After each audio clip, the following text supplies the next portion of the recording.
안녕하세요. 3월 27일 금요일 새벽 예배 하나님 앞에 올려드리겠습니다. 기도하십니다. 예수님 감사합니다. 오늘 아침에도 날마다 새로운 은혜를 허락하시며 주의 성실이 크셔서 날마다 같은 만나인 것 같지만 다른 의미로 다가오게 하심을 감사합니다.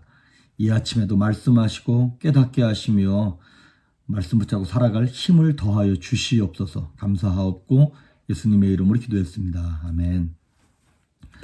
오늘 찬송 예찬송가 469장, 새찬송가 412장 내 영혼의 그 기 깊은 데서.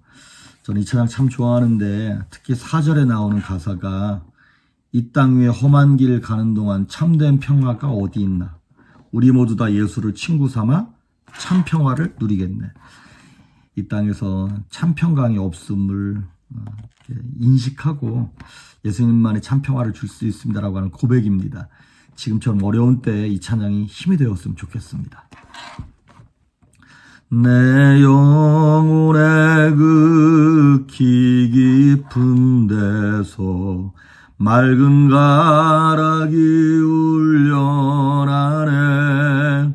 하늘 곡조가 언제나 흘러나와 내 영혼을 고이싸네.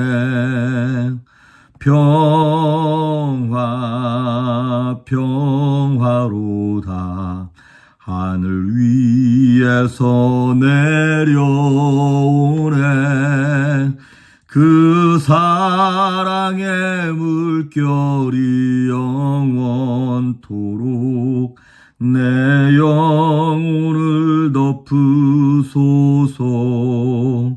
내 마음속에 솟아난 이 평화는 깊이 묻힌 보배로다. 나의 보화를 캐내어 가져갈 자 그 아무도 없으리라.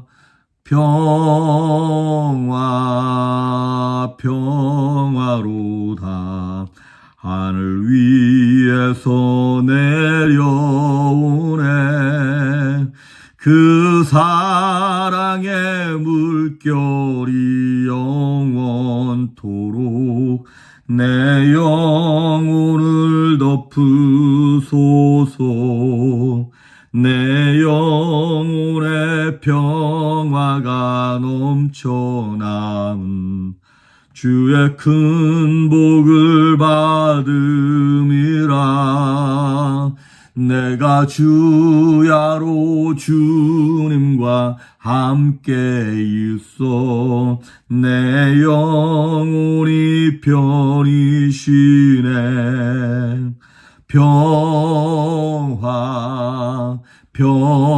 평화로다. 하늘 위에서 내려오네.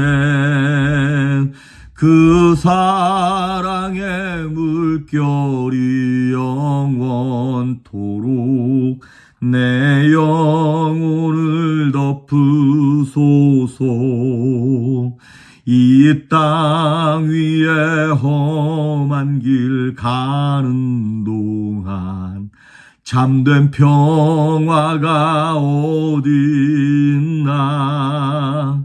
우리 모두 다 예수를 친구 삼아 참 평화를 누리겠네.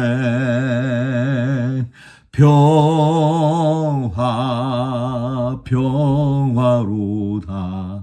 하늘 위에서 내려오네. 그 사랑의 물결이 영원토록 내 영혼을 덮으소서. 아멘. 오늘 우리에게 주시는 말씀은 사사기 16장입니다. 16장 15절에서 22절 말씀까지 사사기 16장 15절에서 22절까지 제가 여러분에게 봉독해 올립니다. 들릴라가 삼손에게 이르되 당신의 마음이 내게 있지 아니하면서 당신이 어찌 나를 사랑한다 하느냐. 당신이 이로써 3번이나 나를 희롱하고 당신의 큰 힘이 무엇으로 말미암아 생기는지를 내게 말하지 아니하였도다 하며 날마다 그 말로 그를 재촉하여 조르매 삼손의 마음이 번뇌하여 죽을 지경이라. 삼손이 진심을 드러내어 그에게 이르되 내 머리 위에는 삭도를 대지 아니하였나니 이는 내가 모태에서부터 하나님의 나시린이 되었음이라. 만일 내 머리가 밀리면 내 힘이 내게서 떠나고 나는 약해져서 다른 사람과 같으리라 하니라. 들릴라가 삼손의 진심을 다 알려주므로 사람을 보내어 블레셋 사람들의 방백을 불러 이르되 삼손이 내게 진심을 알려주었으니 이제 한 번만 올라오라 하니 블레셋 방백들이 손에 은을 가지고 그 여인에게로 올라오니라. 들릴라가 삼손에게 자기 무릎을 베고 자게 하고 사람을 불러 그의 머리털 7가닥을 밀고 괴롭게 하여 본즉 그의 힘이 없어졌더라. 들릴라가 이르되 삼손이여 블레셋 사람이 당신에게 들이닥쳤느니라 하니 삼손이 잠을 깨며 이르기를 내가 전과 같이 나가서 몸을 떨치리라 하였으나 여호와께서 이미 자기를 떠나신 줄을 깨닫지 못하였더라. 블레셋 사람들이 그를 붙잡아 그의 눈을 빼고 끌고 가사에 내려가 놋줄로 매고 그에게 옥에서 맷돌을 돌리게 하였더라. 그의 머리털이 밀린 후에 다시 자라기 시작하니라. 아멘. 성경에 나오는 인물들 가운데 가장 안타까운 인물 중에 한 사람이 바로 삼손입니다. 받은 은사와 축복이 너무나 큰데 죄로 말미암아 무너져서 정말 그 받은 은사를 제대로 활용하지 못한 참 불쌍한 인생이 있죠. 이 삼손의 스토리를 보면서 죄가 우리에게 알려주는, 성경이 알려주는 죄에 대한 특성이 뭐 여러 가지가 있습니다만 2가지 크게 보면, 첫째는 죄는 지치지 않습니다. 죄는 끊임없이 유혹하고 끊임없이 공격한다는 것이죠. 오늘 15절에도 보니까 들릴라가 삼손에게 어찌 나를 사랑한다 하면서 3번이나 나를 속였습니까? 그러면서 이미 앞부분에 삼손을 유혹하려고 3번이나 그 힘의 비밀을 알아내려고 3번이나 유혹했는데 삼손이 안 알려줬어요. 그런데도 죄는 포기하지 않습니다. 그래서 여기 16절에 보면 이런 말이 나와요. 날마다 그 말로 그를 재촉하여 조르매. 매일같이 삼손을 재촉했던 모양이에요. 삼손의 마음이 번뇌하여 죽을 지경이라. 매일같이 막 잔소리를 해대니까 삼손이 죽을 것 같다는 거예요. 번뇌해서. 이거 결혼한 사람들은 뭔 말인지 알 거예요. 아마 남자들은 다 알 거예요. 번뇌하여 죽을 지경이라. 그렇습니다, 여러분. 죄는 끊임없이 유혹하며 공격합니다. 그래서 죄에 권세가 있습니다, 여러분. 왜냐하면 그 권세의 결과가 뭐냐면 죽음이에요. 삼손은 사실 여러분 들릴라가 3번째 여인입니다. 성경에 사사기에 나온 얘기만 보면. 그러면 그때마다 깨달았겠죠. 자기가 나시린이니까 그렇게 부정하게 살면 안 되는 거잖아요. 그럼 내가 다시는 이방 여인 만나지 말아야지. 다시는 여인으로 말미암아 넘어지지 말아야지. 마음에 결심했겠죠. 그런데 또 지금 들릴라를 만나서 넘어지는 거예요. 그렇습니다. 죄에는 힘이 있습니다. 어려운 말로 죄에는 권세가 있습니다. 근데 그 권세가 어느 정도의 힘이 나면 하나님과의 관계를 끊어버릴 만큼 힘이 있는 거예요. 하나님께로부터 우리를 떨어뜨려낼 만큼. 그래서 로마서 6장 23절에 보면 죄의 싹은 사망이라 그랬어요. 우리의 영혼을 죽일 만큼 죄에는 권세가 있습니다. 그래서 우리를 그거를 사망 권세란 말을 쓰는 것이죠. 그렇습니다. 옛날에 어느 드라마에서 나왔던 대사인데요. 여러분, 악은 부지런합니다. 악은 지치지 않아요. 그러니까 죄는 권세가 있고 지치지 않을 뿐만 아니라 또 하나, 죄는 아주 매력적입니다.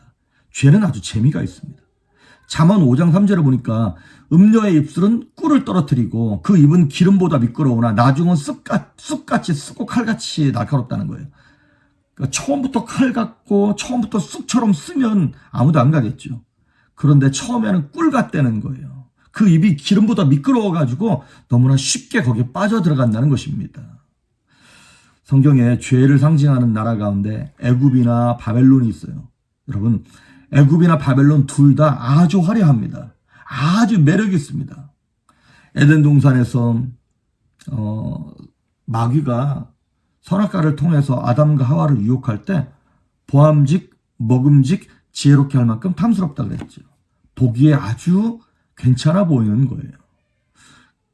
그래서 이 죄가 얼만큼 힘이 있고 매력이 있는지 나중에 19절을 보시면 들릴라가 삼손에게 자기 무릎을 베고 자게 하고 사람을 불러 그의 머리털 7가닥을 밀고 괴롭게 했다 그랬어요. 머리털을 이제 가닥가닥 해가지고 그거를 밀었던 모양이에요. 그런데 이거를 제가 히브리 성경 원문으로 찾아봤어요. 원문에는요, 7가닥을 밀었다는 말이 어떻게 나와 있냐면 대머리가 되게 했다, 벌거벗게 했다, 이런 이런 의미를 담고 있는 거예요. 그러니까 삼손은 들릴라의 무릎에다 머리를 대고 자면서 그 술에 취하고 향락에 취하고 정욕에 취해가지고 죄에 취해서 머리를 다 밀을 때까지 그걸 깨닫지 못하는 거예요. 그렇습니다. 죄의 유혹에 빠져버리면 일어나기가 쉽지 않습니다. 그러니까 처음부터 멀리하지 않으면 일단 중독이 되거나 일단 넘어가기 시작하면 중간에 끊고 나오기란 너무나 어렵다라고 하는 것이죠. 그래서 우리 인생을 이렇게 붙잡고 있는 하나님의 말씀, 그 다음에 어떤 우리가 훈련받는 신앙의 훈련, 뭐 이런 것들이 우리를 불편하게 하고 자유롭지 못하게 하는 것 같지만 오히려 우리를 안전하게 해주는 교통신호 같은 거다 이 말이죠. 급한데 빨리 가야 되는데 빨간불이다 말이죠. 그런데 그 빨간불 때문에 우리가 안전한 것 아닙니까? 마치 연을 날릴 때 연줄이 있어서 우리를 붙잡아줘야 우리가 이렇게 높이 날 수 있는 건데 더 높이 날겠다고 연줄 끌어버리는 순간 우리는 하나님께로부터 끊어지고 우리는 죄의 유혹으로 말미암아 사망에 들어갈 수밖에 없는 것이죠. 그러니까 어찌 보면 여러분을 붙잡고 있는 연줄, 그것이 여러분의 직분이든 때로는 뭐 교회 가기 힘들어도 싫어도 그 직분 때문에 갈 수밖에 없는 상황이 있는 분들 계시죠. 그게 복입니다. 믿음의 친구들의 잔소리, 목사의 잔소리, 이런 것이 다 연줄 같은 거예요. 그래서 죄가 들어와서 우리를 다 죽일 때까지 못 깨달아요. 그래서 19절 뒷부분에 보니까 밀고 괴롭게 하여 본즉 그의 힘이 없어졌더라. 죄가 들어오면 성도는 무기력해집니다. 옛날처럼 내가 일어나서 힘을 내야지. 그런데 힘이 안 나는 거예요. 죄가 들어오면 능력이 사라집니다. 그래서 20절에 보니까 들릴라가 이르되 삼손이여 블레셋 사람이 당신에게 들이닥쳤느니라 하니 삼손이 잠을 깨며 이르기를 내가 전과 같이 나가서 몸을 떨치리라 하였으나 여호와께서 이미 자기를 떠나신 줄을 깨닫지 못하였더라. 하나님이 떠나신 걸 깨닫지 못하는 거예요. 여러분 그렇습니다. 은혜가 떠나잖아요. 주변 사람들은 다 알아. 내가 시험 든 줄. 근데 나만 몰라. 내 얼굴에 나 지금 시험 들었어. 나 지금 뭐 힘들어. 다 써있거든요. 근데 나만 모르고 주변 사람들은 다 알아요. 은혜가 떠났는데 삼손만 모르는 거예요. 많은 사람들이 내가 신앙생활을 몇 년을 했는데 예배 몇 번 빠졌다고 뭐 믿음이 사라지나? 뭐 기도 좀 안 했다고 내가 뭐 구원을 잃어버리나? 예, 그렇습니다. 예배 몇 번 빠졌다고 기도 좀 안 했다고 구원을 잃는 것은 아닙니다. 그런데 영적인 능력이 사라지기 시작하는 거예요. 그래서 정말 블레셋 군대가 쳐들어와서 시험이 들어서 상황이 어려운 때가 되어서 힘을 내야 할 때에 힘을 못 내는 거예요. 그래 지금야말로 기도할 때이지라고 기도하려고 그러는데 기도가 안 되는 거예요. 기도도 하던 사람이 합니다. 평상시에 열심히 내던 사람이 고난과 어려운 환경에 시험이 닥쳤을 때 그거 이겨내는 것이지 평상시 안 하던 사람이 그거 못 벗어납니다. 삼손이 자기가 머리 자른 줄 모르고 은혜가 떠난 줄 모르고 하나님이 떠난 줄 모르고 힘을 내려고 그러는데 안 되는 거예요. 21절에 보니까 블레셋 사람들이 그를 붙잡아 그의 눈을 빼고 끌고 가사에 내려가 놋줄로 매고 그에게 옥에서 맷돌을 돌리게 하였더라. 눈을 빼버렸어요. 예, 영적 장님이 되는 것입니다. 죄에 빠졌더니 옛날에는 그렇게 분별이 되고 이것이 죄고 이것이 하나님 기뻐하시는 일이고가 너무나 잘 와닿았는데 어느 순간에 양심이 마비되기 시작하고 무엇이 죄인지 무엇이 하나님 기뻐하시는 일인지를 깨닫지 못하는 거예요. 그러면서 거기에 보니까 놋줄로 매이기 시작합니다.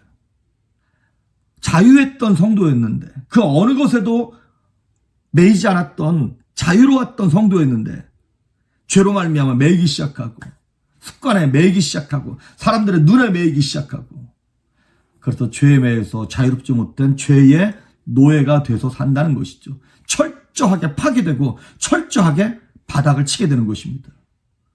그래서 그 전에는 블레셋 사람들이 삼손을 무서워했거든요. 그런데 이제는 삼손을 조롱하고 멸시합니다. 여러분, 초대교회 때 보면, 초대교회 때는 많은 사람들이 성도들을 핍박하긴 했지만 무시하지 못했어요. 오히려 성도들을 두려워했다고 합니다. 그런데 요즘에 우리 성도들을 보면, 한국의 크리스찬들이나 우리의 모습을 보면 세상 사람들이 우리를 미워하는 건 이해할 수 있어요. 그런데 성도들을 무시합니다. 멸시합니다. 왜? 우리가 머리가 밀렸으니까. 우리의 영적 근원이 하나님을 떠나버렸으니까 우리에게 더 이상 권세가 나타나지 않는 것이죠. 여기서 이렇게 끝나버리면 정말 우린 절망이죠. 그런데 22절을 보니까 정말 은혜로운 구절이 쓰여 있습니다. 그의 머리털이 밀린 후에 다시 자라기 시작하니라. 다시 자라기 시작하니라. 머리털이 상징하는 것은 하나님의 능력, 하나님의 임재를 상징하는 것입니다. 즉 다시 말하면 머리털이 다시 자라기 시작했다는 얘기는 하나님이 우리를 버리지 않으셨다는 얘기입니다. 나중에 히브리서 11장에 보면 하나님께서는요, 삼손을 믿음의 사람으로 인정해 주십니다. 이렇게 실수를 했는데도 불구하고 하나님이 삼손을 사랑하시고 다시 은혜로 돌아오게 하실 수 있도록 세컨 찬스를 허락하시는 거예요. 하나님의 사랑 때문에. 성경에 보면 요나도 그 세컨 찬스를 경험했던 사람이죠. 니느웨로 가라 그랬는데 다시스로 갔고, 사실 다윗도 그랬죠. 다윗도 하나님께서 세컨 찬스를 허락하셔서 그 밧세바 사건으로 말미암아 나락으로 떨어졌는데도 불구하고 다시 하나님이 일으켜 세우시는 이 은혜가 우리에게 있는 것입니다. 그렇습니다. 하나님의 능력, 하나님의 은혜, 이런 것들은 우리가 머리에 약 바른다고 자라나는 것이 아니라 회개해야 자라나는 것입니다. 회개해야 능력이 나타나는 것이에요. 그래서 우리에게 필요한 것은 무엇이냐면 회개의 시간, 회개의 자리가 필요한 것입니다. 다윗 왕하고 사울 왕의 차이가 뭡니까? 회개입니다. 나중에 이제 뒷부분에 사사기 16장 뒷부분에 28절에 보면 다 이런 말이 나와요. 삼손이 여호와께 부르짖어 이르되 주 여호와여 구하옵나니 나를 생각하옵소서. 하나님이여 구하옵나니 이번만 나를 강하게 하사 나의 두 눈을 뺀 블레셋 사람에게 원수를 단번에 갖게 하옵소서. 그렇습니다. 머리가 다시 자랐습니다. 그런데 머리에 의지하지 않는 거예요. 다시 하나님께서 우리에게 물질의 복도 주시고 삶의 어떤 축복도 다시 주실 겁니다. 은사도 주실 겁니다. 그런데 더 이상 그 축복에 목매지 않아요. 축복을 주신 하나님을 바라보는 것입니다. 머리가 아니라 그 머리를 허락하신, 머리카락을 허락하신 하나님, 그분의 임재를 사모하는 것. 그래서 이 어려운 때에 우리 모두가 어쩌면 우리의 죄로, 우리의 실수로, 부족함으로 말미암아 이런 어려움을 겪는지 모르겠습니다. 이때 우리가 회개합시다. 그래서 다시 물질의 복을 주시고 뭘 달라고 기도하는 것이 아니라 다시 하나님께로 돌아가는 하나님의 임재가 우리 조이풀 교회, 우리 성도님들에게, 이 나라 미국과 조국 대한민국의 온 크리스찬들에게 다시 한번 회복되어지는, 그래도 머리가 자라고 그 축복에 목매는 것이 아니라 하나님께 돌아가는 저와 여러분 될 수 있기를 주의 이름으로 축복합니다. 아멘. 오늘 외우실 말씀은 로마서 6장 23절입니다. 죄의 싹은 사망이요 하나님의 은사는 그리스도 예수 우리 주 안에 있는 영생이니라. 뒷부분은 못 외우셔도 괜찮아요. 하지만 앞부분에 나와 있는 죄의 싹은 사망이다라고 하는 말씀 암송하시고 오늘 하루도 승리할 수 있기를 주의 이름으로 축복합니다. 기도하십니다. 예수님 감사합니다. 오늘 삼손을 통해서 보여주신 그 말씀, 우리가 그 말씀 붙잡습니다. 머리가 아니라 머리카락을 자라게 하시는 하나님을 붙잡고 오늘도 승리하게 하시며 주께로 돌아갈 수 있도록, 세컨 찬스에 하나님께로 돌아갈 수 있도록 하나님 우리의 마음을 붙잡으시고 오늘 하루도 성령 충만하게 승리할 수 있도록 인도하여 주시옵소서. 감사드렸고 예수님의 이름으로 기도했습니다. 아멘.